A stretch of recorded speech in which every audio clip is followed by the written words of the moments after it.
अस्सलाम वालेकुम, मैं हूं गुरतलान आरिफ और आप देख रहे हैं प्रोग्राम नरो अब की बात। नाज़रीन, पाकिस्तान में एक बहुत बड़ा मसला पब्लिक टॉयलेट का ना होना है। हम देखते हैं कि इसकी वजह से कुछ मर्द हजरातों ने सड़क के हर किनारे को पब्लिक टॉयलेट बना लिया और इस पर खातून सहाफ़ी जवेरिया सिद्दीकी ट्वीट करती हैं। वो कहती हैं कि मर्दों को तो ये सहूलत मुफ्त में हासिल है, लेकिन औरतें जो हैं वो पर्दे और शर्म की वजह से ये नहीं कर सकती और इंतज़ामिया को एहसास ही नहीं है कि पब्लिक टॉयलेट का होना कितना ज़रूरी है। और हम देखते हैं कि इस कुदरती अमल को रोकने की वजह से गुर्दों की भी बीमारियाँ होती हैं। तो हमारी इंतज़ामिया को क्यों एहसास नहीं? हम देखते हैं कि कितने मार्केट्स हैं, वहाँ पे औरतें जाती हैं और वहाँ पे कोई पब्लिक टॉयलेट अवेलेबल नहीं है। तो इस बारे में हमारे साथ बात करने के लिए मौजूद है शबीर हुसैन, तो इनसे बात करते हैं। अस्सलाम वालेकुम सर। वालेकुम अस्सलाम। अच्छा सर, ये बताइएगा कि ये इतना बड़ा मसला है, पब्लिक टॉयलेट कहीं भी नहीं है, तो हमारी इंतज़ामिया को एहसास क्यों नहीं है और औरतें बेचारियाँ क्या करें इस बारे में? देखें, जो आपने वर्ड यूज़ किया ना कि वो जो उन्होंने लिखा जवेरिया सिद्दीकी ने, शर्म, तो मुझे इससे जहन में आया कि हम मर्द बड़े बेशर्म हैं। ठीक है कि हमें शर्म नहीं आती। हम जहाँ चाहते हैं जो चीज़ चाहते हैं कर जाते हैं और ये सिर्फ क्या कहते हैं सड़क किनारे रफ़ा हाजत से तक महदूद नहीं है। जहाँ दिल चाहता है वहाँ पीक फेंक देते हैं। किसी खातून को देखा आपने पीक फेंकते हुए दीवार के ऊपर? वो हम नहीं देते हैं। सर, लड़कियां तो ये है कि वो सिगरेट भी नहीं पी सकती क्योंकि फिर उनके कैरेक्टर पे बात आ जाती है। छालिया और ये पान वगैरह तो बहुत दूर की बात है, गुटखा वगैरह। हाँ, ये वाली बात ना, तो ये बेशर्मी जो है वो सिर्फ और सिर्फ हमारे साथ है और ख़वातीन पे हमने सारी शर्म की जिम्मेदारी उन पर डाल दी है कि तुम शर्माती रहो और हम बेशर्मी के साथ घूमते रहेंगे। तो शर्म की बात से मुझे याद आया सर, गैरत का भी बड़ा मसला होता है। मर्दों में नहीं होती क्या? सारी गैरत लड़कियों में ही होती है। हाँ, गैरत भी जो है हमने वो उसकी जिम्मेदारी भी ख़वातीन पर डाल दी है, हमने डाल दी है। तो ये एक मसला है माशरे का। अब मुझे लगता है कि हम बीमारी की उस सतह पे पहुंच गए हैं कि आप 5000 पब्लिक टॉयलेट्स भी सिर्फ इस इलाके में जहाँ हम बैठे हैं यहाँ पे बना देंगे ना, तो फिर भी आपको जो है कोई ना कोई दीवार के साथ लग के करता हुआ मिल जाएगा। अभी एक साहब से मैं बात कर रहा था अपने दफ्तर में ही, तो वो बेचारे मुझे बता रहे थे कि उनके पड़ोसी जो हैं उनका घर जो है वो 4 मंजिला है। अब 4 मंजिला घर के अंदर आप समझ सकती हैं कि कितने टॉयलेट्स होंगे, लेकिन वो रफ़ा हाजत के लिए फिर भी घर से बाहर जाते हैं क्योंकि उनको बचपन से आदत पड़ी हुई है। तो ये सूरत हाल है इस माशरे के अंदर। तो अब ये इसका कुछ नहीं किया जा सकता। ये एक ज़हनी बीमारी है। मैं आपको बताऊं, बीमारी ये जिस्मानी नहीं है, क्योंकि मैं भी एक मर्द हूँ। ठीक है, मुझे भी वही सब कुछ होता है जो कि तमाम इंसानों को होता है, लेकिन मैं कोशिश करूँगा कि मैं रास्ते में अगर हूँ तो मैं या अपने घर पहुँचूँ या मेरी कोई भी जो मंजिल है मैं वहाँ पहुँचूँ और वहाँ जाके फिर मैं रफ़ा हाजत करूँ। लेकिन यहाँ पे तो इसका ना शऊर से ताल्लुक़ है, तो हम बेशऊर लोग हो गए हैं। अच्छा सर, आपको नहीं लगता कि अगर हमारी इंतज़ामिया पब्लिक टॉयलेट बना दे तो इस मसले का काफ़ी हद तक हम देखते हैं काफ़ी हद तक हल निकल सकता है? क्योंकि कुछ आपने जैसे फरमाया कि कुछ लोगों को तो आदत होती है पब्लिक टॉयलेट बन भी जाए तब भी वो जो है वो इस किस्म की हरकतें करेंगे। तो ये एक मेंटालिटी है या फिर ज़रूरत है? क्योंकि काफ़ी सारे लोगों को मेडिकल इशूज़ भी होते हैं, वो कहते हैं कि हम कंट्रोल नहीं कर सकते, हमारा यूरिनरी ब्लैडर वीक है। तो क्योंकि औरतों को भी फिर सारे यही मसले हैं, लेकिन औरतें नहीं कर सकती, तो इस हवाले से ज़रा बताएं। देखें, पब्लिक टॉयलेट्स बना दें, शायद ये हल हो जाए मसला, बहुत हद तक शायद हल हो जाए। लेकिन फिर मुझे नज़र आता है कि जो हमारी शऊरी कैफियत है ना इस वक्त इस कौम की, वहाँ पे एक और नया मसला खड़ा हो जाएगा। और वो आपने भी अक्सर ऑब्जर्व किया होगा और मैं भी पब्लिक टॉयलेट्स में गया हूँ। आप सिनेमा फिल्म देखने जाती होंगी, डेफिनेटली आप वहाँ टॉयलेट भी यूज़ करती होंगी। ठीक है, मैं भी जाता हूँ, मैं भी वहाँ टॉयलेट यूज़ करता हूँ। मैं किसी शॉपिंग मॉल जाता हूँ, आप भी जाती होंगी, वहाँ पे भी एक पब्लिक टॉयलेट्स होते हैं, वो हम यूज़ करते हैं। वहाँ पे मैं अक्सर देखता हूँ फलानी लड़की के उसके साथ एक नंबर लिखा हुआ होता है, किरण का ये नंबर है। ठीक है, और वो लिख करके चले जाते हैं दीवार के ऊपर। बिल्कुल। ठीक है, तो ये भी एक बीमारी है। तो आप कुछ भी कर लें ये मल्टीप्लाई होती चली जाएगी। उसके लिए सबसे आसान हल जो है ना वो नुक्ता ये है कि एक माशरा है पिदरशाही माशरा, ये पेट्रियार्की है, पेट्रियार्कल सोसाइटी है। यहाँ पे प्रिविलेज्ड हैं हम मर्द। ठीक है, हम मर्द हैं, हम बड़े माचो हैं, हम बड़े बहादुर हैं। मर्द को दर्द नहीं होता, ये दिया था उन्होंने जुमला हमें हिंदुस्तानियों ने, मर्द को दर्द नहीं होता। भाई मर्द को दर्द होता है, मर्द को कैसे दर्द नहीं होता? बिल्कुल। ठीक है, तो मर्द जो है ना, मर्दानगी का मकसद जो है वो माचो होना नहीं होता है, या मर्दानगी का मकसद जो है हर जगह वो काम करते रहना नहीं होता है जिसकी ममानियत की गई है किसी भी मुहज़्ज़म माशरे के अंदर।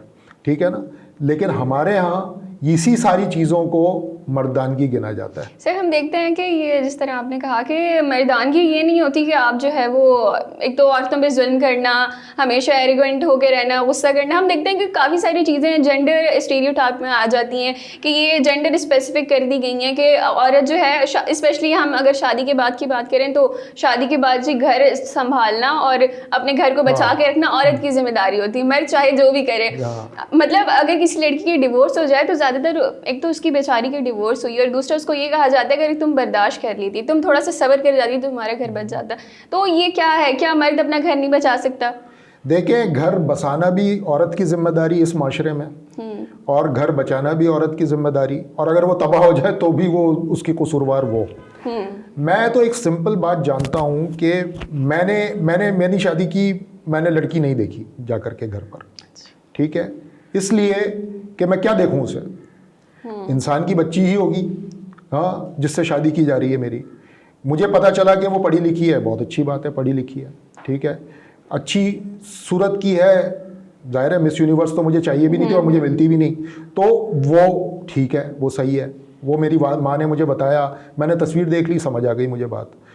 अच्छा, मुझे ये समझ नहीं आती कि ये हमारे यहाँ क्या रूटीन है। एक और मैं आपको मिसाल दूँ इसकी कि लड़की देखने लड़के वाले क्यों जाते हैं, लड़की चाय लेके क्यों आती है, ट्रे लेकर के। कभी आपने सुना है कि लड़का देखने गए और लड़का चाय की ट्रे लेकर के आया? ये भी होना चाहिए ना इस माशरे में, हाँ, ये क्यों नहीं होता, ये भी हो जाना चाहिए कभी। तो मुझे ये जो है ना, ये बहुत सारी चीज़ें हैं जो कि कंफ्यूजिंग हैं, और ये मैं फिर वही कहूँगा कि पिदरशाही एक माशरा है, वो इसको तोड़ने की ज़रूरत है, और उसको तोड़ने के लिए सबसे बड़ा किरदार जो है ना हमारी ख़वातीन ने ही अदा करना है। ख़वातीन कौन? कल को आप बीवी बनेंगी, फिर आप एक माँ बनेंगी, तो आप अपने आप के यहाँ अगर कभी बेटा होगा तो आप अपनी औलाद को बताएंगी कि बेटा ये तुम्हारे बराबर की मखलूक है, ठीक है, तुमने इसके हर सूरत में, हर सतह पर इसका साथ देना है। तो ये जब तक बराबरी माएँ अपने बेटों को नहीं समझाएंगी, ये सिलसिला चलता रहेगा। ठीक है। अच्छा सर, एक और चीज़ हम देखते हैं कि अगर हम शुरू से लड़कियों का मवासना करें तो लड़कियां जब होती हैं तो पेरेंट्स को तो पहले उनकी शादी की टेंशन हो जाती है कि वो लड़की होगी तो आप उसकी शादी भी करवाएं। उसके बाद हम जब देखते हैं कि एक बहुत बड़ा मसला कि लोग शादी को जॉब से एसोसिएट कर देते हैं कि अगर लड़की पढ़ रही तो पढ़ा क्यों रहे हो, एंड में तो शादी करानी है, पढ़ ली तो उसके बाद शादी क्यों कर रही हो, तुमने इतना पढ़ा है, तुम जॉब करो। तो ये शादी को पढ़ाई से क्यों एसोसिएट कर दिया गया है? और दूसरा हम ये देखते हैं कि अगर लड़कियों को पढ़ाते भी हैं तो बेटों को ज़रा अच्छे स्कूल में डालेंगे, ज़रा अच्छे कॉलेज में, ज़रा उन पे ज़्यादा इन्वेस्ट करेंगे। उनका ये होता है कि हमारी इन्वेस्टमेंट है, कुछ अर्से बाद रिटर्न होगी। तो आजकल तो हम देखते हैं कि हर कोई न्यूक्लियर फैमिली का क्योंकि ट्रेंड चल पड़ा है, हर कोई अपना सेपरेट रहता है, जॉइंट फैमिली में कोई नहीं रहता। तो इस तरह की बातें जो है हमारे माशरे में होती हैं, तो आखिर इन सब का हल क्या है? हाँ देखिए, मैं आपको बताऊँ ये हमारे यहाँ सोच क्या है कि लड़के को पे अच्छा इन्वेस्ट करो, कल को वो बहुत अच्छी जॉब करेगा, उसके बाद पैसे ला के कमा के घर पे देगा, और उसी सूरत में उसकी एक अच्छी लड़की से शादी होगी। और लड़की अच्छी कौन सी होती है? लड़की अच्छी वो होती है जो खूबसूरत हो। एक ये भी बड़ा मसला है कि अच्छी लड़की कौन होगी?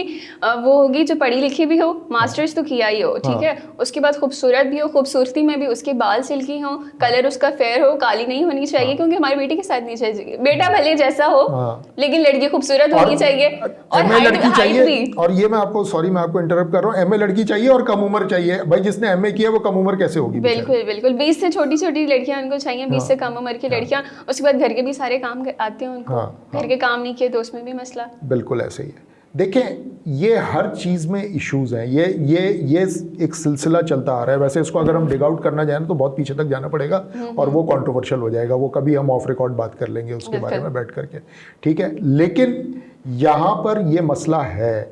अच्छा, ये सिर्फ जो हमने रफ़ा हाजत से शुरू की बात, ये मसला पब्लिकली अगर हम डोमेन में चले जाएं तो ये मसला हमें बस में नज़र आता है, पब्लिक ट्रांसपोर्ट में नज़र आता है। पब्लिक ट्रांसपोर्ट में ख़वातीन जो हैं वो वर्क फोर्स में आज भी पाकिस्तान के अंदर, अगर आप शहरों की बात करें तो वो वर्क फोर्स का कोई 20% या 25% है। पब्लिक ट्रांसपोर्ट में उनको जगह 10% की दी जाती है। वो बेचारी फंस के बैठी होती हैं, उसमें भी मर्द घुसे हुए होते हैं। बिल्कुल। ठीक है, अब वो उनसे टकरा रहे हैं, कुछ भी हो रहा है, उस पर हैरेसमेंट के इतने सारे केसेस हमने देखे हैं, हैरेसमेंट के केसेस होते हैं। अच्छा, अब क्योंकि 8 मार्च आ रहा है, आज हम ये बात कर रहे हैं 2 मार्च को।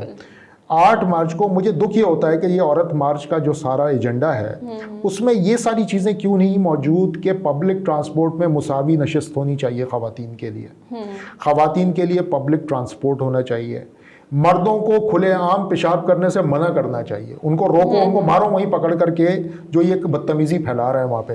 क्योंकि देखिए शेम जो है ना वो यूनिवर्सल होती है, ठीक है, शर्म जो है वो यूनिवर्सल है। पर यहाँ पे तो जेंडर स्पेसिफिक कर दी है कि शर्म जो है वो सिर्फ औरत को आनी चाहिए। बस ये एक बहुत बड़ा मसला है, उसको वहीं पे शर्मिंदा करें जाकर के।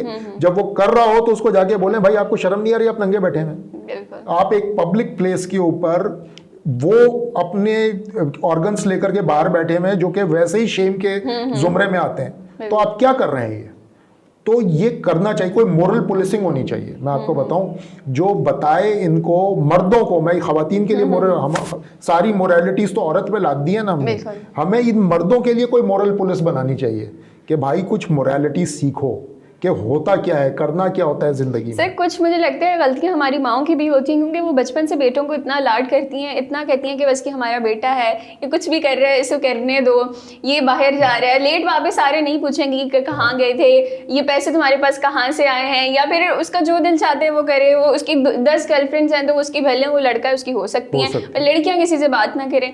ये क्या चीज़ें हैं? देखें ये बड़ा इंटरेस्टिंग टॉपिक है। मेरे अपने एक्सपीरियंस में है, मेरे अपने जानने वालों में है कि वो बेटा उनका जो है वो रात गए तक व्हाट्सएप पे ऑनलाइन होता है तो उनको मसला नहीं है। उनकी बेटी रात 12 बजे के बाद ऑनलाइन होती है तो उनके लिए बहुत बड़ा उनकी ऑनर पे मसला आ जाता है, ठीक है। तो यानी कि मैं तो बल्कि ये सोच रहा था कि ये कोई लाइन होनी चाहिए कि रात 12 बजे के बाद अगर बेटी ऑनलाइन है तो आपकी इज्जत पे हमला हो चुका है, ठीक है। तो ये एक जो मेंटालिटी है ना, ये मेंटालिटी बहुत ही बीमार है। और इस बीमार मेंटालिटी का एक बहुत ही अब इलाज जो है वो डिस्प्लिन या पैरासीटामोल से नहीं होने वाला, कोई मेजर सर्जरी होनी पड़ेगी इस पूरे माशरे की। तो ये सर्जरी होगी तो फिर ये ठीक होगा। ठीक है। अच्छा सर, उसके अलावा हम देखते हैं कि काफ़ी सारे और मसले होते हैं, जैसे कि अब बाइक की बात हम करें तो हम 8 मार्च की आपने बात की। 8 मार्च पे एक बैनर था उनका कि वो लड़की टांगे खोल के बैठी थी और उसने कहा लो हो गई, मैं ठीक से बैठ गई, तो उस पर काफ़ी लोगों ने तनकीद की थी। और दूसरा, औरत मार्च में काफ़ी सारे बैनर्स ऐसे भी होते हैं जो वैलिड होते हैं, जो बिल्कुल अच्छे होते हैं, और वहाँ पे लड़कियाँ आती हैं हिजाब निकाब में और वो पूरे पूरा अपना जो है वो मोटो पेश करती हैं। लेकिन हम देखते हैं कि सोशल मीडिया पर क्योंकि सारा उनको स्पाइसेस चाहिए, मसाला चाहिए, कि तो जो इस किस्म के होते हैं कंट्रोवर्शियल से बैनर्स, उनको बहुत हम देखते हैं कि हाईलाइट कर दिया जाता है। तो उस बैनर के पीछे भी एक पूरी स्टोरी थी। जब उस लड़की से पूछा गया तो उसके साथ कुछ इशू हुआ था बचपन में। तो हम ये देखते हैं कि औरतों के साथ इस किस्म के मसले क्यों हैं। अगर लड़की बाइक चला रही है तो हम देखते हैं पहले तो हमारे पाकिस्तान में काफ़ी कम लड़कियाँ बाइक चलाती हैं, और जो चलाती हैं उनको भी इतनी हरासमेंट का सामना रहता है कि बाकी जो फैमिलीज़ होती हैं वो कहती हैं कि नहीं तुम बाइक नहीं लो। तो काफ़ी सारी ऐसी चीज़ें हम देखते हैं जो कि लड़कियों को करने की इजाज़त नहीं होती। बिल्कुल ऐसे ही है। देखें, टांग खोल के बैठना तो अगर मैं भी बैठूं तो बदतमीजी है, ये किसी के कोई भी करे ये बदतमीजी है, ठीक है ना। तो वो हम ये कह दें कि वो ऐसे बैठी हुई थी और ये ऐसे बैठी। परसों मैं इंस्टाग्राम देख रहा था तो उसमें हुमायमा मलिक साहिबा जो थी वो एक टांग ऊपर रख करके कुर्सी पे बैठी हुई थी और एक टांग उनकी नीचे थी, तो ज़ाहिर है वो एक ऑकवर्ड पोजीशन थी। तो उस पर उनकी ट्रोलिंग शुरू हो गई। अगर वही काम फ़हद मुस्तफ़ा कर ले तो वो फैशन है, हाँ, और वो बड़ा ज़बरदस्त कोई पोज बन जाएगा। तो भाई ये अगर शेमफुल प्लेस मेरे पास वही चीज़ है तो वही शेम आपके पास भी है, दोनों के पास सेम शेमफुल थिंग है, ठीक है ना। तो ये तो बहुत ही, लेकिन अब क्योंकि बन गया ये एक रीत बन गई है और इस रीत को तोड़ना बड़ा मुश्किल हो गया है। और मैं आपको बताऊं कि ये औरत मार्च बहुत ही अच्छी चीज़ है, I am all for it, करना चाहिए, बिल्कुल करना चाहिए। लेकिन वो जेन्युइन डिमांड्स डालें ना, जो कि उन लोगों की ज़रूरत है, उन ख़वातीन की ज़रूरत है जो कि प्रिविलेज्ड नहीं है। क्योंकि हम देखते हैं कि यहाँ पे ख़वातीन घरों में काम करती हैं, वो पूरे पूरे दिन एक घर में गुजारती हैं जो कि उनका घर नहीं होता, वो अपने बच्चों को छोड़ के आई भी होती हैं, ठीक है। उनके हुकूक की बात होनी चाहिए। उनको सैनिटाइज्ड पैड्स मिलते हैं नहीं मिलते, वो अफोर्डेबिलिटी भी तो एक इशू है ना। बिल्कुल। तो वो बेचारी, हम देखते हैं कि उस चीज पे भी टैक्स लगाया गया गवर्नमेंट के। अब देखें कॉन्ट्रासेप्टिव पे टैक्स लगा दिया इस हुकूमत ने। बिल्कुल। हम यहाँ मुसीबत में पड़े हुए हैं कि भाई आबादी रोको।